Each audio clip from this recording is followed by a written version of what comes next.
20 minute में 20 खबरों में आप सभी दर्शकों का स्वागत है और आपके साथ मैं हूं आसिफ खान। हम अगले 20 मिनट में आपको देश दुनिया की 20 ऐसी खबरें बताने वाले हैं जो इस वक्त न केवल सुर्खियों में है बल्कि दिलचस्प और अहम भी है। तो शुरू करते हैं 20 मिनट में 20 खबरों का सिलसिला।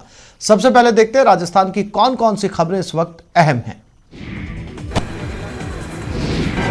ऐसी लगी आग कि ना पड़ोसी और ना फायर ब्रिगेड की टीम अंदर जा सकी, लिहाजा आग में फंसे बुजुर्ग दंपत्ति की मौके पर ही मौत हो गई। बताया जा रहा है कि श्रीगंगानगर के एप ब्लॉक इलाके में बने इस घर में रहने वाले बुजुर्ग दंपत्ति की मानसिक हालत ठीक नहीं थी और उन दोनों ने घर में अखबार और दूसरे रद्दी सामान का कबाड़ जमा रखा था। आशंका जताई जा रही है कि ठंड से बचने के लिए बुजुर्ग दंपत्ति ने अंगीठी जलाई और उसी से निकली चिंगारी कबाड़ तक पहुंच गई और कुछ ही देर में पूरा घर शोले में बदल गया। पड़ोसियों का कहना है कि आग लगने की खबर तुरंत उन्होंने पुलिस और फायर ब्रिगेड को दे दी थी, लेकिन पुलिस बहुत देर से पहुंची, जिसकी वजह से अंदर ही 60 साल के अनिल और 55 साल की सुनीता की झुलसने से मौत हो गई। मेरा भाई था, अखबार का काम करता था, गत्ते का काम करता था। ये अखबार वाले इसको अखबार देते थे, रिद्धि सिद्धि वाला इसको गत्ता देता था। मैं दोनों के पास जाती थी, इसको गत्ता मत दो क्योंकि ये बेचता कम में रखता ज्यादा है। मैं पुलिस वाले के पास जाती थी, मेरे पास सारी एप्लीकेशन है, इसका गत्ता खाली करा दो, इसके आग ना लग जाए, ये लोग मर ना जाए। पुलिस वाले आते थे, कुछ नहीं करते थे। दिनों से हमारे वार्ड का एक व्यक्ति था जो कचरा इकट्ठा करता था, जैसे कि गत्ते और कागज। काफी सालों से कचरा और कागज यहाँ पड़े थे। अनिल को हमने काफी बार कहा कि इसको उठा लिया जाए, मगर आज गिट्टी के कारण या शॉर्ट सर्किट के कारण इस घर में आग लग गई। सुबह 8 साढ़े 8 बजे आग लगी। आग की लपटें इस कदर विकराल हो उठी थी कि आधी रात का अंधेरा कहीं गायब हो गया था। आग की ये भयावह तस्वीरें 12 से आई हैं, जहां अस्पताल रोड के एक फर्नीचर गोदाम में सोमवार की मध्य रात्रि करीब 1 बजे आग लग गई। इस आग की वजह से गोदाम में रखा फर्नीचर धू धू कर जलने लगा और आग की वजह से पूरे इलाके में अफरा तफरी मच गई। आग की खबर मिलते ही फायर ब्रिगेड की टीम मौके पर पहुंच गई और आग बुझाने की कोशिशें शुरू हो गईं। करीब 1 घंटे की मशक्कत के बाद भी जब आग पर काबू पाया नहीं जा सका तो फायर ब्रिगेड की एक और टीम को मौके पर बुलाया गया और फिर दोनों ने मिलकर किसी तरह आग पर काबू पाया। इस आग की वजह से फर्नीचर गोदाम के मालिक को लाखों का नुकसान तो हुआ है, लेकिन गनीमत यही है कि इस आगजनी में कोई जख्मी नहीं हुआ।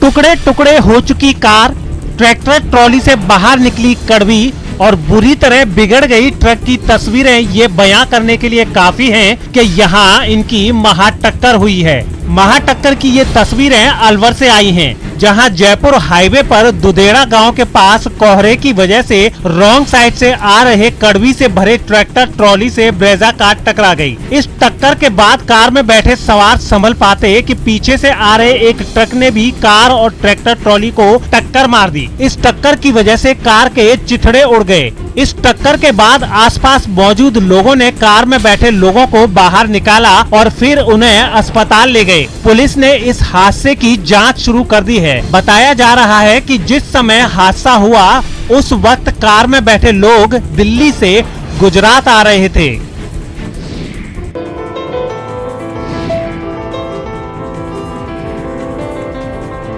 उत्तरी भारत के पहाड़ी राज्यों में बर्फबारी की वजह से मरुद्रा में सर्दी बढ़ गई है। गिरते पारे का हाल ये है कि माउंट आबू में रात का पारा 4 डिग्री गिरकर माइनस में पहुंच गया है। खास बात ये कि पिछले साल यहाँ 27 दिसंबर को पारा माइनस में पहुंचा था। बढ़ती सर्दी का असर आम जनजीवन पर भी देखने को मिलने लगा है। लोग गर्म कपड़े पहनने के साथ साथ अलाव का भी सहारा लेने लगे हैं। आपको बता दें कि प्रदेश के कई शहरों के तापमान में करीब 2 से 5 डिग्री तक की गिरावट आई है। सुबह सुबह कोहरे का साम्राज्य नजर आने लगा है तो सुबह शाम की ठंडी हवा ने ठिठुरन बढ़ा दी है। अलग अलग शहरों के तापमान की बात करें तो जयपुर में न्यूनतम तापमान 4 डिग्री तक लुढ़क कर 9.8 डिग्री रहा। वहीं श्री गंगानगर में 6.4, चूरू में 5.2, बीकानेर में 5.6, फलौदी में 6.6, जैसलमेर में 7.4, सीकर में 7, पिलानी में 5.3 और अलवर में 8 डिग्री सेल्सियस तापमान दर्ज किया गया है।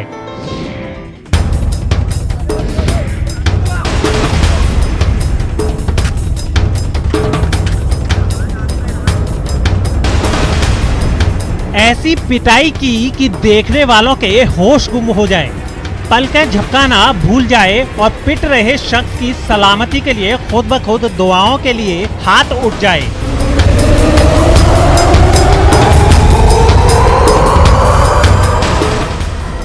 सरेआम पिटाई का ये वीडियो सोशल मीडिया पर वायरल हो रहा है। आपको बता दें कि ये वीडियो दौसा जिले के महवा का है, जहां कुछ दिन पहले मंदिर में प्रसाद चढ़ाने गए एक शख्स को महज इसलिए पीटा गया कि उसने वहां मौजूद लोगों को शराब पीने के लिए पैसे देने से इनकार कर दिया था।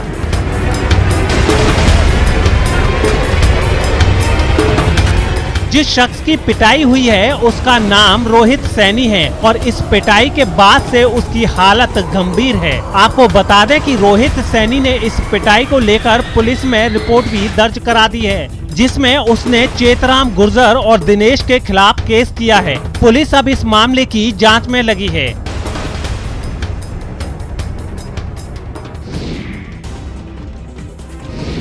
पुलिस की गिरफ्त में आए इन दोनों पर एक ट्रक ड्राइवर की हत्या का आरोप है। करीब एक सप्ताह पहले अलवर के नीमराणा में बावड़ी के पास ट्रक ड्राइवर सूबे सिंह की हत्या हुई थी। उस वक्त तो ड्राइवर की मर्डर मिस्ट्री में पुलिस के हाथ कुछ नहीं लगा, लेकिन बेवाड़ी स्पेशल ब्रांच की टीम ने कुछ ही दिनों में इस मामले की जांच कर हरियाणा के रोहतक से प्रमोद और अरविंद को गिरफ्तार कर लिया। अब तक जो जानकारी मिली है उसके मुताबिक ट्रक ड्राइवर सूबे सिंह की हत्या पुरानी रंजिश की वजह से गला घोटकर की गई थी।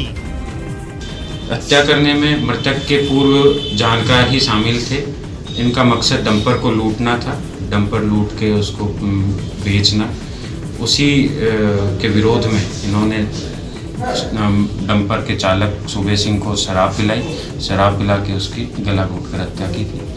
महेंद्रगढ़ के आसपास कोई कनीना जगह है, उसके आसपास उस मौके की अभी इन्वेस्टिगेशन की जाएगी। 2 आरोपी हमने गिरफ्तार कर लिए हैं, 1 आरोपी को गिरफ्तार करना शेष है, बाकी आगे की तफ्तीश जारी है।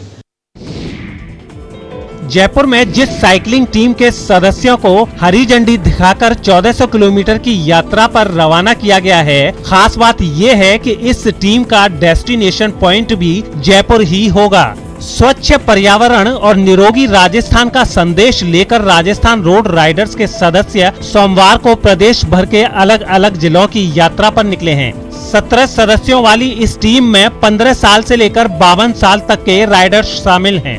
इन सभी लोगों का लक्ष्य 9 दिनों में 1400 किलोमीटर साइकिल चलाने का है। इन लोगों का मकसद लोगों को पर्यावरण संरक्षण के लिए जागरूक करना है और फिट रहने का संदेश देना है। खास बात ये है कि इस यात्रा के दौरान ये सभी साइकिलिस्ट कोरोना गाइडलाइंस का भी पूरी तरह से पालन करेंगे। का टूर है जिसमें हम 1500 किलोमीटर की यात्रा करेंगे, पर डे 200 किलोमीटर चलाएंगे। हमारे जैसे मुख्यमंत्री साहब ने एक वो चला रखा है अभियान निरोगी राजस्थान। मैं समझता हूँ कि निरोगी राजस्थान तब रहेगा जब हम अपनी सेहत के प्रति, अपने स्वास्थ्य के प्रति अपना पूरी जिम्मेदारी से ध्यान देंगे और रेगुलर प्रैक्टिस करेंगे, रेगुलर साइकिलिंग करेंगे, रेगुलर रनिंग करेंगे। छोटे छोटे डब्बों में रखे ये स्टीमर बेचने के लिए नहीं लाए गए थे, बल्कि सभी गिफ्ट के तौर पर शादी समारोह में आए लोगों को बांटने के लिए लाए गए थे। शादी समारोह में रिटर्न गिफ्ट के तौर पर सभी के लिए स्टीमर देने का फैसला झालावाड़ के वेटरनरी डॉक्टर सीपी सेठी ने किया था। सीपी सेठी के बेटे की शादी अकलेरा की निकिता से हो रही थी। इस शादी समारोह में आए मेहमानों को जब रिटर्न गिफ्ट देने की बात शुरू हुई तो दोनों परिवारों ने रिटर्न गिफ्ट के तौर पर स्टीमर देने का फैसला किया, ताकि लोग भाप लेकर न केवल सर्दी जुकाम जैसी बीमारियों से बच सकें, बल्कि कोरोना वायरस के खतरे से भी दूर रह सकें। इसमें हमने बारातियों को उपहार स्वरूप स्टीमर प्रदान किए हैं, जिसका इस काल में बड़ा उपयोग है। इससे कोरोना के जो सिम्टम होते हैं वो कम हो जाते हैं। यह स्टीमर कई दूसरी चीज़ों में भी काम आता है, जैसे खांसी हो जाती है, बुखार हो जाता है, जोड़ों का दर्द होता है, तो स्टीम इनहेलेशन लेने से जो है काफ़ी फायदा होता है। राजकुमारी अभी बच्ची है, लेकिन वजन पूरे 300 किलोग्राम। पानी में उतरती है, लगता है भीमकाय हाथी जल क्रीड़ा करने जा रहा है, और जमीन पर होती है तो फिर इसकी हर एक अदा देखने लायक होती है। बेबी हिप्पो राजकुमारी की ये तस्वीर नाहरगढ़ बायोलॉजिकल पार्क की है, जहां इन दिनों राजकुमारी यहां आने वाले सैलानियों के लिए अट्रैक्शन का केंद्र बनी हुई है। बेबी हिप्पो यूं तो अपनी 2400 किलो वजनी मां के साथ ही रह रही है, लेकिन यहां आने वाले सभी लोग बेबी हिप्पो राजकुमारी को ही देखना चाहते हैं। पार्क प्रशासन का कहना है कि जब से राजकुमारी को सैलानियों के सामने लाया गया है, सैलानियों की संख्या यहां बढ़ गई है और सब यहां आकर इसकी ही बात कर रहे हैं। जो हमारे पे हिप्पो का जो बच्चा हुआ था, ये लगभग 5.5 महीने का हो गया है और ये काफ़ी अब एक्टिव हो गया है। पहले ये अपनी माँ के साथ ही रहता था, अब ये काफ़ी इंडिविजुअली भी निकल के, और इसको जो हम फीडिंग दे रहे हैं, फीडिंग भी इसको स्पेशल इसको दे रहे हैं, जेई दे रहे हैं, इसके साथ साथ इनको कैरेट दे रहे हैं। तो जो बच्चा दिन के समय अपनी माँ के साथ पूरे पॉन्ड में रहता है और अटखेलियाँ करता रहता है। 20 मिनट 20 खबरों में अब बात करते हैं दूसरे प्रदेश की खबरों की। बंगाल के बर्धमान में बीजेपी कार्यकर्ता की हत्या के विरोध में पार्टी के लोग सड़कों पर उतर आए। बीजेपी कार्यकर्ताओं की मौत के मुद्दे पर बीजेपी और टीएमसी में तनातनी जारी है, जो एक दिन पहले बर्धमान में हुई घटना के बाद बढ़ गई और बीजेपी ने अपने कार्यकर्ता की हत्या के विरोध में प्रदर्शन करना शुरू कर दिया। बीजेपी कार्यकर्ताओं ने सड़क पर टायर जलाया, अपना गुस्सा दिखाने के लिए रोड ब्लॉक कर दिया। बर्धमान में यह विरोध बंगाल बीजेपी के उपाध्यक्ष राजू बनर्जी की अगुवाई में हुआ, जो कार्यकर्ताओं के साथ ताली बजाकर विरोध करते दिखे। इस बीच वहां पुलिस भी पहुंच गई, जिसकी मौजूदगी में ही इन लोगों ने पुलिस और ममता सरकार के खिलाफ नारेबाजी की। यही नहीं, उन्होंने पूरे जोश के साथ जय श्री राम के नारे भी लगाए।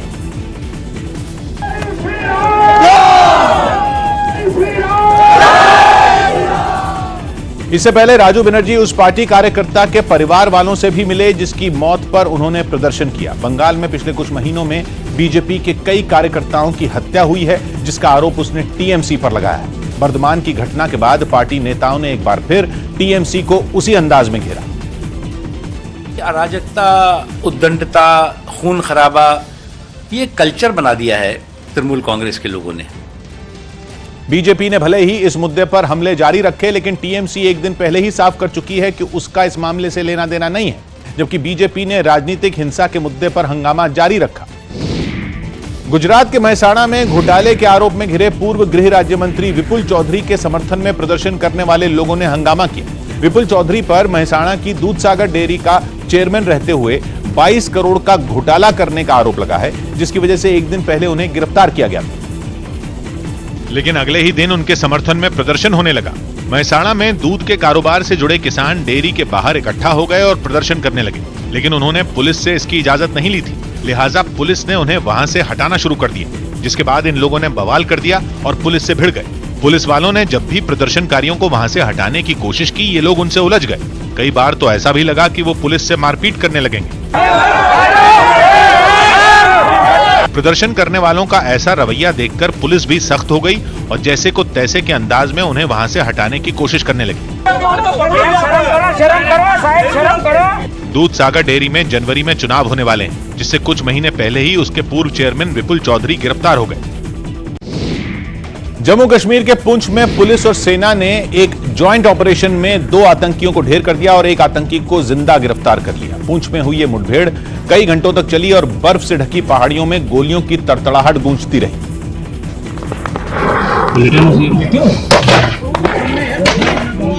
मुठभेड़ की शुरुआत तब हुई जब सर्च ऑपरेशन के दौरान जवान बर्फ से ढके एक कच्चे मकान की तरफ कुछ हरकत होती दिखी। कुछ ही देर में दोनों तरफ से ताबड़तोड़ फायरिंग शुरू हो गई।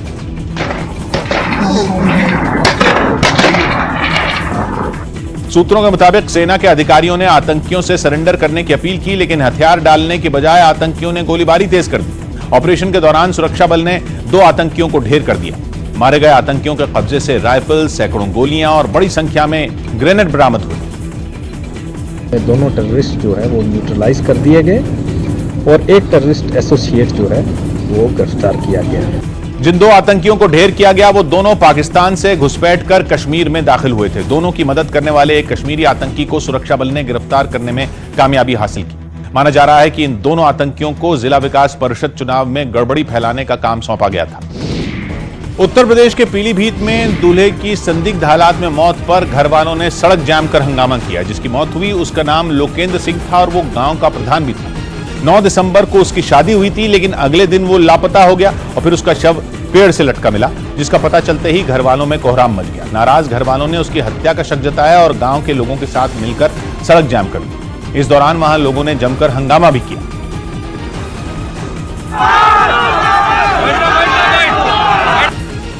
वहां से आई एक दूसरी तस्वीर में कुछ महिलाएं रोती बिलखती दिखाई दी, जिन्हें कुछ लोग संभालने की कोशिश करते दिखे। इस बीच एक महिला रोते रोते बेहोश तक हो गई। सड़क जाम करने की जानकारी मिलने के बाद वहां फौरन पुलिस पहुंच गई। अधिकारियों ने हंगामा कर रहे लोगों को समझाने की कोशिश भी की, लेकिन उनके लाख समझाने के बाद भी लोग सड़क से हटने के लिए तैयार नहीं हुए। हालांकि कई घंटों की मशक्कत के बाद पुलिस ने सड़क खुलवा दी। को समझा बुझा के हटा दिया गया है। मौके पर पूरी तरह शांति है। इस घटना के बाद पूरे इलाके में तनाव है, जिसे देखते हुए वहां भारी संख्या में पुलिस के जवानों को तैनात कर दिया गया। उत्तर प्रदेश के जौनपुर में पुलिस ने अवैध हथियार के साथ डांस करने वाले 2 बदमाशों को गिरफ्तार कर लिया। कुछ रोज पहले इन दोनों का एक शादी समारोह में नाचने का वीडियो सोशल मीडिया पर वायरल हुआ था और उस वीडियो में दोनों बदमाश पिस्तौल लहराते हुए डांस करते नजर आए। इस दौरान वो नाचने के साथ पिस्तौल से हवा में फायरिंग भी करते रहे। उनके साथ कई दूसरे लोग भी वहां नाचते दिखाई दिए, लेकिन किसी ने भी उन्हें रोकने की कोशिश नहीं की, बल्कि उनके साथ ठुमके लगाते रहे।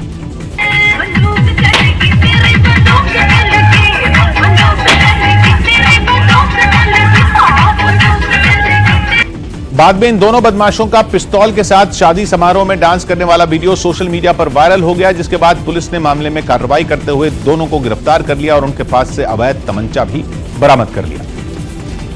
अवैध असलहे के साथ गिरफ्तार किया गया है, जिसके साथ कारतूस भी है।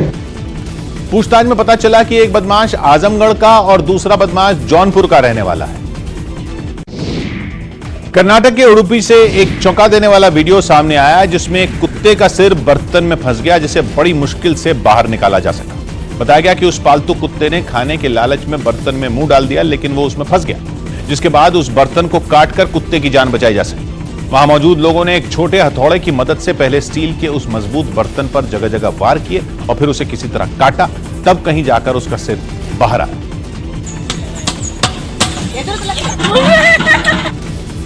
इससे पहले वो बेजुबान जानवर काफी देर तक छटपटाता रहा। अपने सिर को निकालने के लिए उसने खूब हाथ पैर भी मारे, लेकिन कोई फायदा नहीं हुआ। उसके हिलने डुलने की वजह से मदद में जुटे लोगों को और परेशानी हो रही थी। इसके बाद कुछ लोगों ने उसके हाथ पैर पकड़ लिया और फिर बर्तन को काट कर उसे बचाया। भारतीय रेलवे ट्रेनों के आखिर में लगने वाले गार्ड के डब्बे को हटाने की तैयारी, इसके लिए एक खास तकनीक का ट्रायल भी किया जा रहा है। अभी तक गार्ड के हरी झंडी दिखाने के बाद ही ट्रेनें स्टेशन से रवाना होती आई, लेकिन रेलवे की यह तस्वीर अब जल्द ही बदलने वाली है, क्योंकि गार्ड के डिब्बे की जगह अमेरिका से मंगाई गई इन मशीनों को लगा दिया जाएगा। सबसे आखिरी डिब्बे के साथ जोड़ी जाने वाली ये मशीनें इंजन में मौजूद ड्राइवर को ट्रेन से जुड़ी हर जरूरी जानकारी देती रहेंगी। गार्ड की जगह पर आखिरी डब्बे में एक मशीन लगाई जाएगी और वही मशीन ड्राइवर तक ये सूचना दे देगी कि पूरी की पूरी ट्रेन जो है वो चलने के लिए तैयार है। फिलहाल ऐसी कुछ मशीनों का मालगाड़ियों के साथ ट्रायल किया जा रहा है, लेकिन शुरुआती नतीजों के बाद रेलवे इनके बड़े पैमाने पर इस्तेमाल की तैयारी है। 20 मिनट 20 खबरों में अब बात करते हैं कुछ अंतर्राष्ट्रीय खबरों की। पाकिस्तान में विपक्षी पार्टियों के नेताओं ने एक बार फिर इमरान खान के खिलाफ जोरदार हुंकार भरी। वहां 11 विपक्षी पार्टियों का मोर्चा पाकिस्तान डेमोक्रेटिक फ्रंट इमरान खान को कुर्सी से हटाने के लिए लगातार बड़ी रैलियां कर रहा है और इसी कड़ी में लाहौर में इस गठबंधन की छठी और आखिरी रैली की गई। ठंड और कोरोना की परवाह किए बगैर वहां हजारों की भीड़ मीनार पाकिस्तान के करीब इकट्ठा हुई। अपनी अपनी पार्टियों के झंडे लेकर पहुंचे लोगों ने इमरान खान के खिलाफ गो नियाजी गो के नारे भी लगाए। इस रैली में नवाज शरीफ की बेटी मरियम नवाज, पाकिस्तान पीपल्स पार्टी के अध्यक्ष बिलावल भुट्टो और मौलाना फजलुर रहमान जैसे कई नेता शामिल हुए। वीडियो लिंक के जरिए रैली का हिस्सा बने नवाज शरीफ ने इमरान खान के साथ सेना पर भी जोरदार निशाना साधा। यही है वो डिक्टेटर जो बाकी फौज की वर्दी को दागदार करते हैं। हालांकि इमरान खान ने विपक्ष की इस रैली को रोकने के लिए एड़ी चोटी का जोर लगा दिया था। सरकार ने लाहौर समेत कई इलाकों में लॉकडाउन का ऐलान करने के साथ वहां पहुंचने वालों को जेल भेजने की धमकी भी दी थी, लेकिन इमरान खान के ये तमाम इंतजाम धरे के धरे रह गए। फ्रांस में नए सुरक्षा कानून के विरोध में हो रहे प्रदर्शन में एक बार फिर हिंसा भड़क उठी, जिसके बाद करीब 150 प्रदर्शनकारियों को गिरफ्तार कर लिया गया। नए कानून में वहां की पुलिस को ज्यादा ताकत दी गई है, जिसका लगातार विरोध किया जा रहा है। लेकिन राजधानी पेरिस में जारी इन प्रदर्शनों में अचानक हिंसा शुरू हो गई। वहां सैकड़ों की तादाद में लोग इस कानून के खिलाफ सड़कों पर उतरे थे, लेकिन जैसे ही पुलिस ने उन्हें रोकने की कोशिश की, वहां हिंसक झड़प शुरू हो गई। कुछ लोगों ने पुलिस पर पटाखों से हमला शुरू कर दिया। वहां आगजनी की कोशिश भी की गई। जवाब में पुलिस ने गुस्साई भीड़ पर लाठीचार्ज कर दिया। जवानों ने सड़क पर जो भी मिला उस पर डंडे बरसाने शुरू कर दिए। पुलिस की इस कार्रवाई से लोगों में भगदड़ मच गई। कई लोग तो सड़क पर ही गिर पड़े। ये बवाल देर रात तक चलता रहा। प्रदर्शनकारियों पर काबू पाने में पुलिस के पसीने छूट गए। यही नहीं, हिंसा भड़काने के आरोप में करीब 150 लोगों को गिरफ्तार कर लिया गया। अमेरिका की न्यूयॉर्क सिटी की एक मशहूर चर्च के बाहर फायरिंग करने वाले एक हमलावर को पुलिस ने मार गिराया। बताया गया कि क्रिसमस से पहले चर्च में एक कॉन्सर्ट चल रहा था, लेकिन कार्यक्रम खत्म होते ही उस आदमी ने गोलियां चलानी शुरू कर दी, जिसके बाद भगदड़ मच गई और कार्यक्रम के लिए तैनात की गई पुलिस ने मोर्चा संभाल लिया। चर्च में गोलीबारी से लोग दहल गए। उनको लगा कि वहां आतंकी हमला हो गया। क्रिसमस से पहले माहौल बिगड़ने की आशंका में पुलिस ने हमलावर पर ताबड़तोड़ फायरिंग शुरू कर दी। बताया गया कि पुलिस ने 15 राउंड फायर किए।